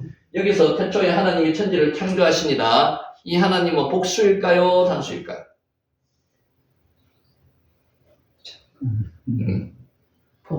복수. 왜 복수일까요? 예수님. 삼일체? 네. 삼일체 때문에? 네. 근데 복수이냐 단수이냐를 볼 때는요, 동사를 보셔야 돼요. 동사가 창조하시려가 동사죠. 빠라가 단수로 되어 있습니다. 빠라가 단수예요. 우리가 삼일체 하나님을 이야기하는 성부, 성자, 성령 하나님이라도 항상 복수로 쓰고 단수로 취급합니다. 단수입니다. 자, 삼위일체의 설명 중에 이런 설명이 있습니다. 세 분이지만은 한 분이신 하나님. 단수죠. 단수입니다. 그러니까 빠라 복수가 아니에요. 단수입니다. 엘로힘, 하나님이 창조하셨어요. 자, 이 부분을 두 가지로 의견이 나뉩니다. 하나님이 성부, 성자, 성령 삼위일체 하나님이냐, 아니면 그냥 성부 하나님이냐, 뭐라고 생각하십니까? 신학자들도 의견이 나뉘어집니다. 세 분 하나님이라고 이야기하는 분도 있고요. 한 분 하나님, 성부 하나님, 대표 하나님이라고 이야기할 때도 있습니다. 보는 시각에 따라서 조금씩 차이가 있을 수가 있습니다. 어렵게도 생각해도 상관이 없습니다. 자, 일단 넘어갑시다. 엘로힘은 이리 성부 하나님을 이야기할 경우도 있고요. 엘로힘, 삼위일체 하나님을 이야기할 경우도 성경에는 나옵니다. 뜻은 권세 있고 힘이 뛰어난 하나님. 그러니까 요거를 한마디로 뭐라고 이야기하는가 하면은 전지전능한 하나님 이야기할 때 엘로힘이라는 단어를 씁니다. 자, 질문합니다. 창세기 1장에는 엘로힘 하나님, 여호와 하나님 어느 분이 나올까요? 아니면 둘이 겹쳐서 나올까요? 1번 엘로힘, 2번 엘로힘 아니고 여호와도 나온다. 3번 겹쳐서 나온다. 안 보시고 그냥 보시지 마시고 1장에는 엘로힘 하나님 얘기가 나옵니다. 그러니까 우리가 이제 아까 제가 말씀드렸잖아요. 엘로힘, 여호와, 아도나이 하나님의 3대 성호라고 말씀드렸는데 이 3대 성호를 사람의 능력으로 요거는 요걸 써야 되겠다, 저걸 써야 되겠다고 구분할 수 있는 모세의 지적 능력이 안 되었다는 거죠. 누가 썼다고요? 성령님께서 쓰셨다. 입장에는 엘로힘 하나님은 나옵니다. 전지전능한 하나님, 천지를 만드신 하나님 어떤 하나님이요? 전지전능한 하나님, 엘로힘 하나님이에요. 엘로힘 하나님. 하나님의 이름이 복수형으로 되어 있는 것은 그 가리키는 대상이 단수임에도 동상 단수라 썼죠. 복수형으로 표기한 여기에 대한 신학적인 이야기가 무궁무진하게 많습니다. 대표적인 것만 소개시켜 드릴게요. 그 대상의 근위와 중요성을 더욱 강조하는 고대 건동의 수사 기법 중에서 하나가 장음복수라는 게 있습니다. 복수로 쓰면은 어떤 느낌이 드냐면요, 너무 커서 너무 많아서 헤아릴 수 없는 것을 표현할 때 장음복수라는 표현 기법을 쓰는데 이렇다고 주장하시는 분도 있습니다. 그러니까 뭐라고 딱 부러지게 이야기를 할 수 없어요. 지금 말씀드리는 거는 신학적으로 여러분들이 주장하는 의견을 말씀드리는 겁니다. 장음복수냐? 이렇게 주장하시는 분도 있어요. 엘로힘을 쓴 이유가. 자, 일부 자유주의 신학자들은 다시는 숭배 사상을 반영하고 있다고도 합니다. 그래서 이게 여러 신이 여기 안에 다 들어가 있다는 거죠. 여러 신이. 근데 여러 신이 들어가 있다고 증명을 못해요. 왜냐하면 뒤에가 단수로 창조가 하신이라고 복수 동사가 아니거든요. 단수 동사를 썼기 때문에 여러 신은 아닐 것이다고 이들의 주장은 맞지 않다는 거죠. 자, 고대에는 한 인물에 대해서 출생, 신분, 공적이나 사회적 지위를 가리키는 다수의 칭호가 있습니다. 각 경우마다 적절히 사용해서 여러 가지 인물의 위치나 역할을 효과적으로 나타내는 게 관례였고요. 우리나라도 그런 게 있죠.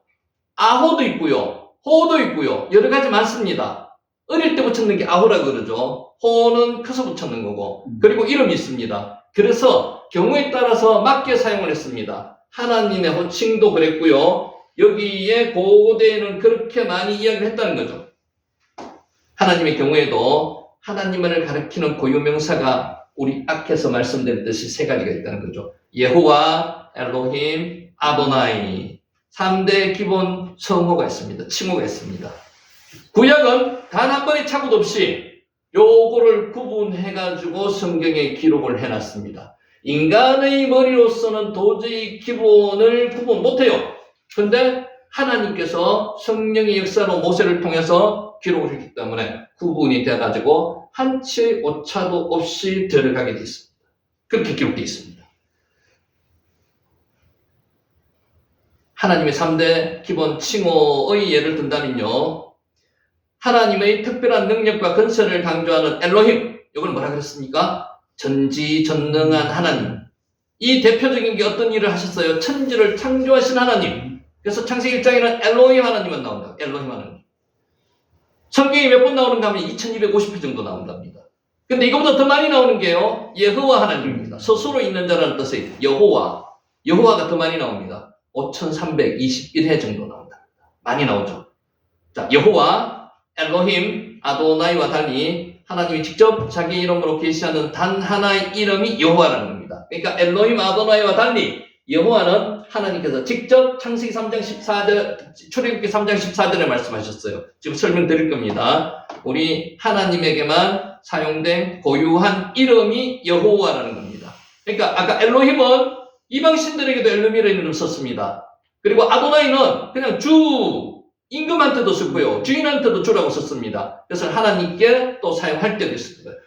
독자적으로 사용한 이름은 여호와라는 호칭밖에 없다. 자, 여호와는 문자 그대로 하나님의 자존성을 강조합니다. 스스로 있으신 분. 그 용례를 볼 때 스스로 있는 유일한 존재로서 택한 백성과 언약을 맺으시는 언약의 궁극적인 주체. 그래서 여호와 하나님을 뭐라고 하는가 하면요. 언약의 하나님. 아까 엘로힘 하나님은 전지전능한 하나님. 여호와 하나님은 언약의 하나님. 한쪽 당사자로서의 하나님의 존재, 죄인을 위해서 한없이 구원을 무조건적으로 베푸시는 하나님의 능동적인 의지를 강조할 때 여호와 하나님, 언약의 하나님. 그래서 언약의 하나님, 이거는 본인 스스로가 나는 나다, I am who I am 이렇게 말씀하셨는 거죠. 이게 어르고요. 에고 I am이 이게 여호와 하나님을 이야기하는 겁니다. 주는 하나님과 하나님이 사랑하는 자 사이에 엄격하면서도 신뢰 넘치는 주종관계를 강조하는 주인과 종과의 관계죠. 아도나이는 400회 정도 사용되었습니다. 2000회, 5000회, 400회. 제일 많이 사용되는 게 여호와 5300회 정도. 자, 본래부터 우람하고 역동적인 뜻을 가진 말, 이게 작은 복수라고 아까 말씀드렸습니다. 너무 커서, 너무 많아서 헤아릴 수 없는 것을 표현할 때 장은 복수라는 형식을 취해서 표현합니다. 이렇게 주장하시는 분도 있어요. 엘로힘 하나님을. 엘로힘은 이 무에서 유로 천하 만물을 지어내신 천지의 창조의 유일한 주체로서의 하나님을 표기하는 신명으로 사용된 것은 매우 적절하다고 하겠습니다. 장음하기 때문에 너무 커서 너무 많아서 헤아릴 수 없을 때 표현하는 게 장음 복수라 표현하는 겁니다. 주장입니다. 자, 본절에서 계속 이어지는 천지 창조 기사에서 엘로힘이 사용된 것은 자존하시는 절대 초월자인 전지전능한 하나님, 천하 만물의 창조에 임하시는 하나님의 고유하고도 위대한 신분, 그에 따를 수 없는 전능한 능력을 집중시키기 위해서 사용한 게 엘로힘 하나님이라고요. 자, 다시 한번 정리합니다. 엘로힘 하나님은 한마디로 표현하면 전지전능한 하나님, 여호와 하나님은 언약의 하나님, 그 두 가지 구분하셔야 돼요. 고귀하고 힘있는 분에게 지어내신 만물의 본래는 그 궁극적으로도 복있고 완벽한 것을 강력히 시사하고 있습니다. 자, 하나님에 해당하는 원어는 모두 다 하나님의 특이한 신분 또는 권위, 그분의 절대적 능력을 강조하는 엘로힘입니다. 그러니까 성경에는 하나님 표기했는 것은 엘로힘 하나님을 표기했다고 보시면 됩니다. 그러니까 1장에 나오는 첫째 날부터 여섯째 날까지 천지 만물을 창조하신 하나님은 어느 하나님? 하나님, 엘로힘 하나님입니다. 엘로힘 하나님. 자, 하나님은 모든 존재의 기원이십니다. 맞죠? 천지 만물을 만드신 분이 하나님이시기 때문에 천지 만물 존재의 모든 존재의 기원이십니다. 천지 만물은 하나님에게 나오고요. 하나님으로부터 말미암아 하나님으로부터 들어가는 겁니다.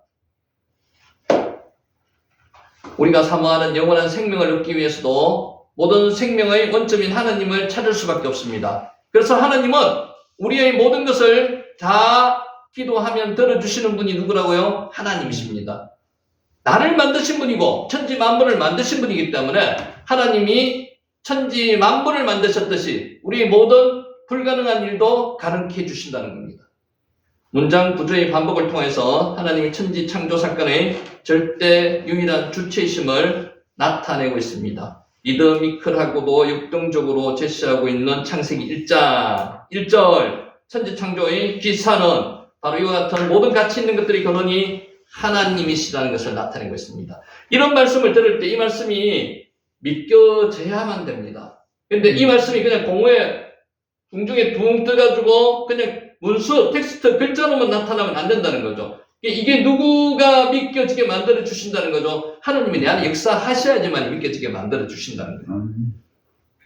이 순간 나의 최대 관심사는 무엇인지 주님이 물어야 됩니다. 그래서 내가 이 험악한 세상에서 존재하는 이유가 무엇 때문인지를 깨달으셔야 됩니다. 그래서 거기서 사명이 나오는 거예요. 하나님이 이 땅에 나를 만드신 이유가 뭐냐는 거죠. 이 천지 창조를 하신 하나님이 나를 만드셔서 이 땅에 보내주셨잖아요. 창세기 1장 1절부터 여러분에 대한 부분을 생각하셔야 된다는 거죠. 왜 나는 이 땅에 오게 만드셨는지 존재 이유를 생각하셔야 된다는 거죠.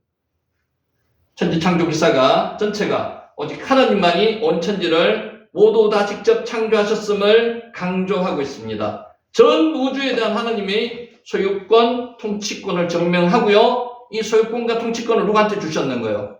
인간, 우리에게 주셨는 거예요. 그래서 우리는 소유권과 통치권을 가지고 관리해야 될 사람입니다. 이들을 다스려야 할 대상이에요. 그러니까 돈도 우리가 다스려야 할 대상이지 쫓아가서 가야 될 대상은 아니라는 거죠. 하나님께서 다 우리 손에 맡겨주셨는 거예요. 하나님에 대한 전 우주의, 특히 그 전 우주의 대리 통치자인 우리 인간들을 하나님을 향한 복종과 경배의 당위성을 강조하는 것이기도 하고요. 당연히 경배하고요. 하나님께 그 받은 통치권을 잘 활용해야 된다는 거죠. 어떤 존재에 따라가서는 안 된다는 거예요. 하나님만 순종하고 하나님께만 따라가고 나머지는 전부 다 내가 다스려야 될 대상들이라는 거죠. 엘로힘. 저 시기가 5분 빠르다 그랬죠? 자, 창조의 유일한 주체이신 하나님에 대한 언급이 창세기 1장은 31절로 구성되어 있습니다. 그런데 1장에 하나님이라는 성어가 32번 나옵니다. 엘로힘 하나님, 전지전능한 하나님. 천지 창조는 누가 하셨다고요? 엘로힘, 전지전능한 하나님이 하셨다. 그 하나님이 우리의 아버지 되시는 하나님이라는 것을 같이 연결시켜서 생각하시고 믿어주셔야 돼요. 창세기 1장 전체가 하나님이 하시다 또는 하나님의 보시기에 단순한 문장의 거듭 반복되는 형식을 취하고 있습니다. 리드미컬하게 계속 반복되게 되어 있습니다. 한글로는 안 그런데 원어로 보면은 그렇게 되어 있습니다. 예히 오르, 와예히 오르만 보더라도 약간의 리드미컬하죠. 그죠? 그런 리듬 운율이 있습니다. 운율이. 시적인 운율이 있습니다. 빛이 있으라 하시면 빛이 있었더라. 명령입니다. 선포입니다. 실제 창세기 1장 전체를 읽어보면 각 날별로 창조된 내용만 다를 뿐 전반적인 전개 방식은 하나님이 가라사대, 하나님이 보시기에 좋았더라. 기본 일종의 리듬을 이루며 단순 반복되는 형식으로 되어 있습니다. 태초의 천지 창조는 하늘과 땅 사이의 모든 만물의 존재 자체, 그리고 그들이 서로 얽혀 빚어내는 모든 역사의 유일한 원초적 기운입니다. 질문이 있습니다. 태초에 하나님이 천지를 창조하셨잖아요. 하늘과 땅을 창조하셨다는 말은 구체적으로 어떤 말입니까? 하늘과 땅만을 이야기하는 겁니까? 하늘과 땅 사이에 있는 모든 것을 이야기하는 겁니까? 모든 것. 그러니까 그걸 잘 아셔야 돼요. 그러니까 히브리 문법, 어법 중에 이런 게 있습니다. 단에서부터 브엘세바까지 무슨 뜻입니까? 그 안에 있는 모든 것 똑같습니다. 천지라는 것은 우리는 글자로만 보면요, 하늘들과 땅을 창조하셨다는 걸로 되어 있죠. 그 안에 있는 모든 것 가집니다. 그래서 그 안에 있는 모든 것을 창조하셨기 때문에 첫째 날, 둘째 날, 셋째 날로 창조하시는 거는요, 그 원재료를 가지고 다시 만드시는 거. 어떤 면에서 재창조인데, 그래서 빠라는 단어를 안 쓰다는 거죠. 아싸라는 단어를 쓰고요. 의미가 다르다는 거죠. 그래서 그 안에 있는 모든 것, 이런 것을 이제 캐치를 하셔야 돼요. 자, 어느 한 주체가 다른 사물을, 어떤 사물을 만들거나 사거나 소유함에 있어서 요구되는 의무를 다하는 것은 그에 대한 배타적인 권리를 가진다는 겁니다. 하나님께서 창조하셨기 때문에 모든 소유권과 통치권을 하나님께서 가지신다는 거고요. 그 소유권과 통치권을 대리 위탁해 주신 분들이 누구라고요? 저와 여러분들에게 위탁해 주셨다는 거죠. 법적 근거가 된다는 거고요. 자, 이런 관점에서 천지 창조 기사는 거듭하여서 전 우주가 스스로 생겨나거나 뿅 하고 나타난 게 아니라는 겁니다. 그렇게 나타날 수가 없습니다. 빅뱅 이론이 그거거든요. 뿅 하고 성광적으로 나타났다는 겁니다. 그런 게 아닙니다. 그 다른 무엇에 의해서 된 것이 아니라 엘로힘 하나님, 전지전능한 하나님, 하나님에 의해서 지어진 것임을 거듭 계속 말씀하고 계시는 겁니다. 이는 전 우주와 인생에 대한 하나님의 소유권과 통치권을 강력하게 시사하는 겁니다. 누구한테 있다고요? 만드신 분께 있다고요. 나를 고칠 수 있는 분은 누구시라고요? 나를 만드신 분이 나를 고칠 수 있어요. 하나님이십니다. 나를 고칠 수 있는 하나님밖에 없어요.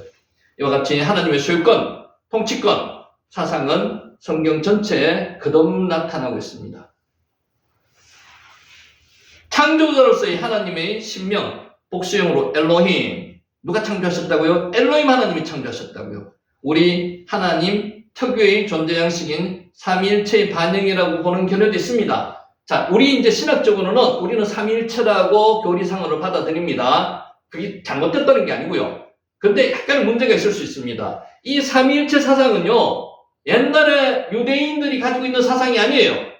옛날 그 당시 모세 당시에 삼위일체 사상이 없었습니다. 이후에 나타난 사상이에요. 그러니까 이거를 교리적으로 우리가 수용하지만은 이런 문제점은 있다. 장음복수도요, 그 당시 모세 당시에 장음복수가 없었습니다.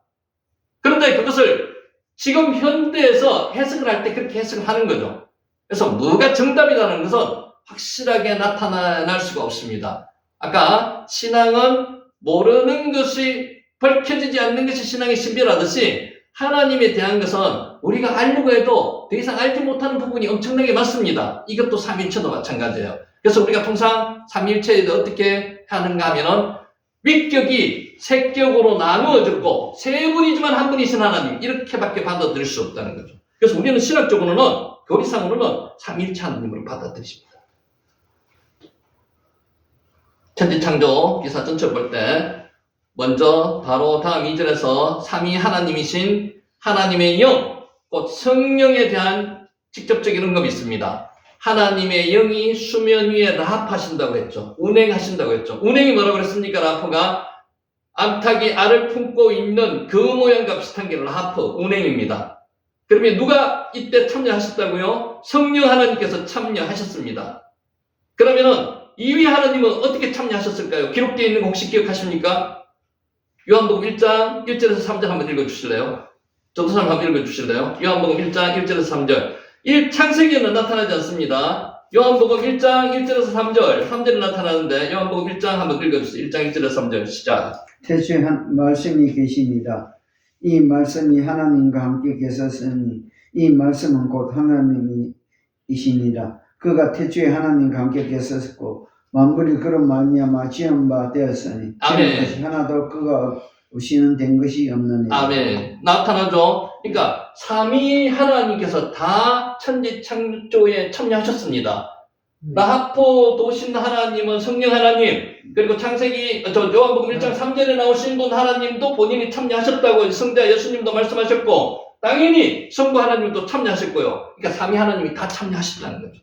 태초에 하나님이 천지를 창조하시는 세 분이 다 창조사역에 참여했다고 봄이 통상적인 학설입니다. 자, 구약의 천지 창조 기사와 가장 밀접한 신약 본문 요한복음 서론부터 예수님의 선저성을 말씀하시면서 말씀이 곧 로고스로서 창조 행위에 참여하셨다고 방금 우리가 읽은데도 기록이 되어 있습니다. 자, 그러므로 이런 사실들을 볼 때요, 성경의 첫머리를 이루는 천지 창조 기사에서부터 분명히 하나님께서 삼위일체이심을 전제하고 있다는 사실은 이론의 여지가 없습니다. 근데 세 분 하나님에 대한 신학적인 어떤 이 근거는 옛날에는 없었다는 거죠. 그게 이제 약간 문제가 생길 수가 있습니다. 자, 이거 한번 볼게요. 삼위일체 하나님의 정의를 딱 부러지게 할 수 있는 것은 하나도 없습니다. 근데 이게 제일 근접한 거라 가지고 일단 가져왔습니다. 성부, 성자, 성령 세 위격의 하나의 실체인 하나님 안에서 역사하시는 겁니다.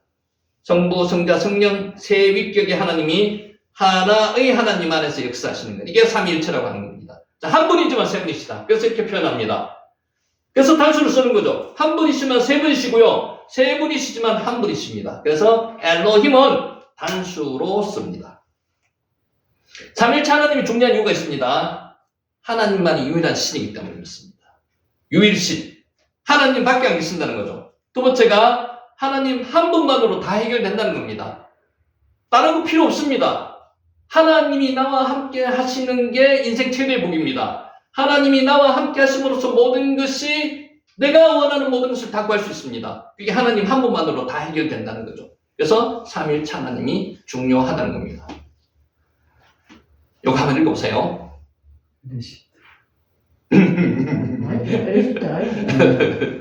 괜찮아요. 틀려도 괜찮습니다. 이게 자꾸 틀려봐야 돼요. 샬롬. 샬롬입니까? 살로. 저쪽에서부터 읽어요. 저쪽에 저기 샬롬. 이응 발음 나죠? 이응 발음의 점 세 개는 뭐라고 읽어요? 에 발음 나죠? 그럼 에 발음 나고 여기에 라메드 L 발음 나죠? 그럼 L이잖아, L. 요거는 L은 여기에 두 개 들어가면 두 개가 발음이 나요. 중간에 들어가면은 L, 여기 위에 가면 O 발음 나죠? L-O. 엘로힘. 예. 대단하십니다. 예. 이게 네 번째 만에, 4시간 만에 여러분이 이런 겁니다. 아니, 이렇게 이제 되는 거예요. 처음 누구는 뭐 처음부터 잘 읽었습니까? 못 읽었습니다. 그러니까 이제 우리가 기억나는 거, 뭔가 하나 딱 띄워놓으면은 무조건 배우는 것만 생각하는 거죠. 베리시트. 이게 이제는 엘로힘입니다. 엘로힘. 이제 엘로힘 왜 바뀌었어요. 샬롬이라 나오냐면 미음을 보고서. 그렇지. 이제 저거를 보고서 뭔 발음인지 처음에 천천히 하시면 읽을 수 있어요. 엘로힘. 우리 하나님의 성호입니다. 하나님의 전지전능하신 이름입니다. 이거 정도는 기억해 놓으셔야 돼요. 요거를, 이게 창세기 1장 1절이 중요하니까 요거를 3번으로 정하려고 합니다. 3번. 엘로힘. 자, 이제 여기까지 하고 말씀을 정리하도록 하겠습니다. 오늘은 주무시는 분이 없어서 참 고맙습니다. 안 주무셨어요. 자, 앞뒤로 한번 보세요. 주무시는 표식이 있나? 안 주무셨어요. 한 번도 안 주무셨어요. 자, 이 말씀으로 마치도록 하겠습니다. 자, 여러분, 사람의 심령은 그의 병을 능히 이길 수 있습니까? 마음이 병을 이길 수 있습니까? 모든 병은 마음에서부터 나옵니다. 그죠? 심령이 병을 이길 수 있습니다. 마음이 강하면 병을 이길 수 있습니다. 2차 세계대전 당시에 연합군 포로 수용소에 군의관들이 찾아낸 새로운 질병이 있었답니다. 포로 수용소에서 여기에 글자가 한번 읽어보실래요? 여기가 뭐죠? 미음이죠. 미음 발음이죠. 미음의 작대기가 뭐라고 읽어요? 아라고 읽죠. 아, 그러면 미음의 아는 뭡니까? 맞아. 요거는 달. 히 발음 나죠. 히읗 발음 나죠. 요거 아 발음 나죠. 아까 말씀드린 할이죠. 할. 요거는 중간에 라면가 들어가면은 양쪽 다가 발음이 납니다. 레 발음 나죠. 레. 이렇게 치니까 말레. 병. 말레가 병이라는 뜻입니다. 병. 자, 이건 복잡하니까 그냥 읽어보자는 취지에서 가져왔는 거예요. 가시철망병이라는 병이 이름이 있었답니다. 철조망이 처해 있는 그것만 보면 병이 난다는 거죠. 이 병에 걸리면은 극도로 우울해지고요. 먹어도 살이 안 찌고요. 결국은 온몸이 쇠약해져서 누워만 있으려는 증상을 보인다는 병이 이 병입니다. 이거는 외부에서 오는 병이 아니에요. 그냥 잡혀 있는 상태에서 철조망이 쳐 있는 그 철조망을 보면은 이 병이 온다는 겁니다. 이게 뭐라고요? 철조망병이라는 겁니다.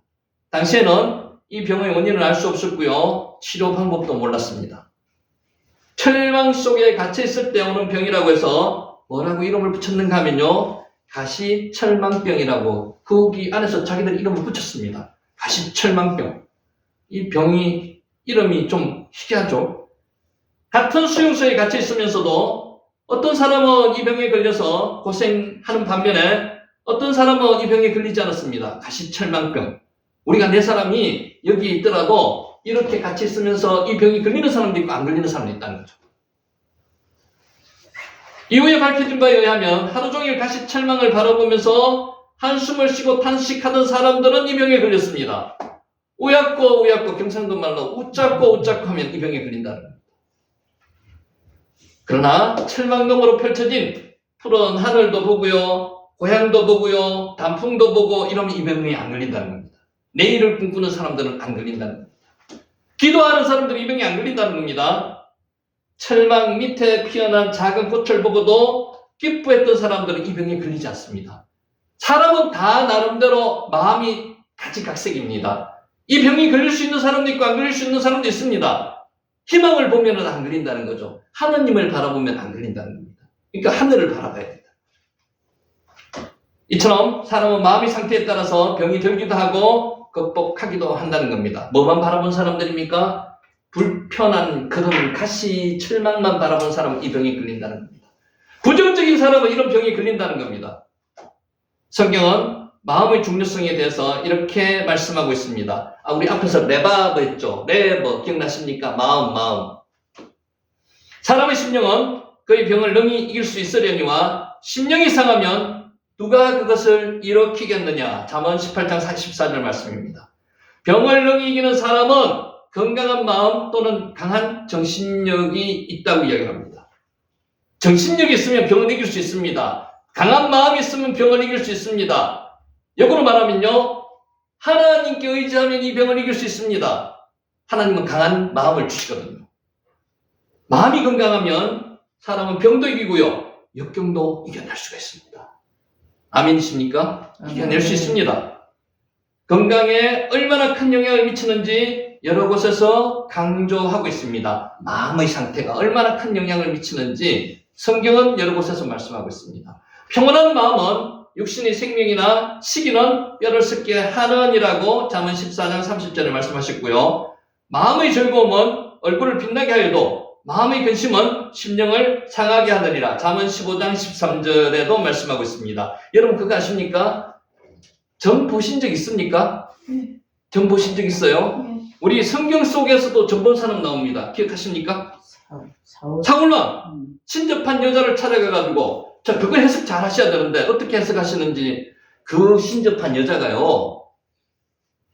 그 사무엘을 불러낸 그 사무엘이 실제 사무엘이 아닌 정명을 한번 해보세요. 어떻게 그 사무엘이 진짜 사무엘이었을까요? 어떻게 그럼 정명을 한번 해보세요. 왜 그 사무엘이 아니라고 생각하세요? 정치는 여자입니다. 신접한 여자입니다. 그 사람들은 사람의 심리를 잘 이용합니다. 사무엘이 지금 어디 있어요? 있어야 되면 실제로 지하세계에 있어야 될 게 아니죠. 천국에 있어야 되죠. 그 사람을 천국에서 불러낸 게 아니고 지하세계에서 불러냈어요. 그 자체가 잘못된 거고요. 두 번째, 사울의 심리를 아주 교묘하게 잘 이용하고 있습니다. 사울은 자기가 싸움에 질 거라는 것을 누구보다도 먼저 딴 사람에게 알고 고백도 합니다. 그것 때문에 찾아왔어요. 그러니까 진다는 것을 알고 마음이 약한 상태에 있으니까 답이 되는 거예요. 점쟁이들은요, 점치는 사람들은 사람의 심리를 잘 활용합니다. 저 사람의 얼굴만 보면은, 전도사님이 지금 뭔 생각하고 있겠다 대충 압니다. 아마 자식도 아마 있을 것 같고, 그러면 자식 걱정 내지는 아마 남편 있으면 남편 걱정. 그러니까 대충 한두 마디만 던져보면 답이 돌아와요. 그러면 그 사람이 용한 점쟁이가 되는 거예요. 그래서 사울을 대했던 신접한 여자가 그런 식으로 대해졌다는 거죠. 이해하십니까? 무슨 말씀인지? 그러니까 사람의 심리를 잘 이용하는 거예요. 얼굴만 보면 사람은 그게 다 나타납니다. 내가 대답을 안 하더라도 본인 이야기를 먼저 와서 해요. 그러면 나는 그걸 갖다가 반복해서 전해주면은 용한 점쟁이가 되는 거예요. 점치는 사람들은. 마찬가지입니다. 마음에 나타나는 게 얼굴에 나타나요. 마음이 있는 게. 그죠? 그래서 마음의 즐거움은 얼굴을 빛나게 해도 마음의 근심은 심령을 상하게 하기 때문에 그 심령이 얼굴에 나타납니다. 얼굴이 뭐라고요? 우리가 얼굴이라고 이야기하는 거는요, 을의 굴입니다. 을이 뭐예요? 내 머릿속에, 내 마음속에 있는 게 을이거든요. 을의 굴이 얼굴입니다. 이처럼 사람의 마음의 상태는 건강 상태도 좌우합니다. 얼굴을 보면 건강 상태도 알 수 있어요. 이것은 오늘날 심리학이나 의학이나 여러 곳에서 매우 중요하게 다루고 있습니다. 아까 제가 말했던 그 역술하는 무속인들도 그렇게 하고 있다는 거예요. 요새 타로 점을 많이 봅니다. 이런 심리를 이용하는 거예요. 그걸로 해가지고 그래서 100% 나타나지 않습니다. 마음은 건강뿐만 아니라 우리 인생에도 지대한 영향을 미칩니다. 마음이 중요하다는 거죠. 우리가 어떻게 마음을 먹느냐에 따라서 생사가 결정되는 경우가 많습니다. 그죠? 그러므로 성경은 말씀하고 있습니다. 모든 지킬 만한 것 중에서 더욱 내 마음을 지켜라. 아주 유명한 잠언 4장 23절 생명의 근원이 이에서 남이니라. 마음에서 난다. 마음을 그러니까 하나님과 함께하는 사람은 마음이 불안하지 않습니다. 하나님과 함께하는 사람은 모든 것을 하나님께 맡깁니다. 그러니까 두려워하지 않습니다. 두려워하는 사람은요, 하나님을 떠난 사람이 두려워하는 거예요. 그러면 죄를 짓는 거예요. 마음을 지키라는 것은 군사들이 성을 지키듯이 목숨을 걸고 지키라는 것입니다. 여러분 마음 지킬 때 목숨을 걸고 지키십니까? 근데 성경에는 그렇게 이야기해요. 목숨을 걸고 자기 마음을 지키라는 거예요. 목숨을 걸고 지켜야 됩니다. 목숨을 걸고 지킨다는 것은 기도로서 마음을 지켜야 된다는 겁니다. 우리의 마음은 중립지대가 아니라 치열한 전쟁터입니다. 6.25 때 철원의 백마고지는 9일 동안에 12번의 공방전이 벌어져가지고요, 서로 뺏고 했습니다. 9일 동안. 이때가 마지막 전투였습니다. 휴전 얼마 남지 않은 그때, 심한 날은 한밤 동안의 고지의 주인이 몇 번씩 바뀌기도 했습니다. 정말 완전히 피로범벅이 됐었겠죠. 이런 치열한 고지 전투가 벌어지는 곳이 어디라고요? 우리의 마음이라고요. 마음 하나 까딱 잘못하면요, 내 스스로가 나를 해칠 수도 있습니다. 마음 하나 까딱 잘못하면요, 내 주변을 사람을 내가 해칠 수도 있어요. 우리나라에서 최근 8년 동안에 가족 간의 상해가 상당히 많이 증가하고 있습니다. 가족은 소중한 대상이잖아요. 왜 범죄가 증가할까요? 마음 때문에 그렇습니다. 마음은 생명의 근원입니다. 그래서 우리는 지켜야 할 모든 것 중에서 무엇을 먼저 지켜야 한다고요? 마음을 먼저 지켜야 한다고요. 우리가 건강을 누리며 활기찬 인생을 살려면 마음이 건강해야 된다는 거죠. 예수님은 산상수훈에서 심령이 가난한 자는 복이 있다고 하셨습니다. 심령이 가난하다는 것은 마음이 비어있는 상태입니다. 마음을 비워야 한다는 거죠. 사람은 나이가 들수록 온갖 잡동사니가 마음속에 있습니다. 사실 마음을 비우는 게 쉽지 않습니다. 이게 마음을 비우기가 참 어렵습니다. 예수님은 본받아 마음을 비우면요, 우리 몸의 유전자가 정상적으로 기능하여서 건강을 회복할 수가 있다는 거죠. 마음을 비워야 됩니다. 질문이 있습니다. 사람은 채우는 게 먼저일까요? 비우는 게 먼저일까요? 비우는. 채우는 게 먼저가 되면 안 될까요? 성령의 역사를 한번 생각해 보세요. 성령은 우리 마음이 비워져야만 채워집니까? 생각해 보시죠. 해결해야 되니까 비워야 되면. 반대로 빛은 비침의 어둠이 물러갑니다. 네. 마찬가지 성령이 부어지면요 나갑니다. 그러니까 우리 마음은요 항상 비워 가지고 있으면 좋은데 비워 있을 수가 없습니다. 사람은 잡동사니로 가득 차 있습니다. 억지로 비우고자 해가지고 비워지는 게 아니고요. 성령이 역사하시면 마음이 비워지는 거예요. 그러니까 다른 어떤 물질적인 것은요 비워지고 채워져야 됩니다. 근데 마음은요 반대로 생각하셔야 됩니다. 채워져야지만 비워지는 겁니다. 성령이 들어가야지만이 빛이 비쳐야지만 어둠이 물리치는 거랑 비슷한 역할이라고 보시면 됩니다. 약간의 차이가 있습니다. 심령이 가난하다는 것은 마음에 쌓아놓은 욕망과 상처와 분노를 모두 십자가 밑에 내려놓는 것을 이야기합니다. 심령이 가난하다는 것은요 부정적이고 옹졸하고 미워하는 마음, 교만한 마음을 버리는 것이고요. 긍정적이고 너그럽고 용서하는 마음, 겸손한 마음을 갖는 것을 말하는 것입니다. 우리는 병을 물리치고 건강을 되찾고 보이지 않는 하늘나라를 그래야만 바라본다는 것입니다. 마음이 중요하다는 것을 알면서도 실제로 마음을 지키는 일은 쉽지 않습니다. 그래서 성경은 우리에게 구체적으로 마음을 지키는 방법을 가르쳐주고 있습니다. 잘 보세요. 아무것도 염려하지 말고 다만 모든 일에 뭐라고요? 기도와 간구로 너희 구할 것을 감사함으로 하나님께 구하라고 이야기합니다. 이게 마음을 비우는 방법입니다. 실제로는 마음을 비우는 것보다요 기도와 간구로 마음을 채우는 겁니다. 성령의 역사로 마음을 채우는 겁니다. 감사를 마음에 채우는 겁니다. 그러면 비워지는 겁니다. 그러면 모든 지각이 뛰어난 하나님의 평강이 그리스도 예수 안에서 너희 마음과 생각을 지키시리라. 빌립보서 4장 6절에서 7절 말씀입니다. 감사함으로 아뢰면요 하나님께서 우리의 마음과 생각을 지켜주십니다.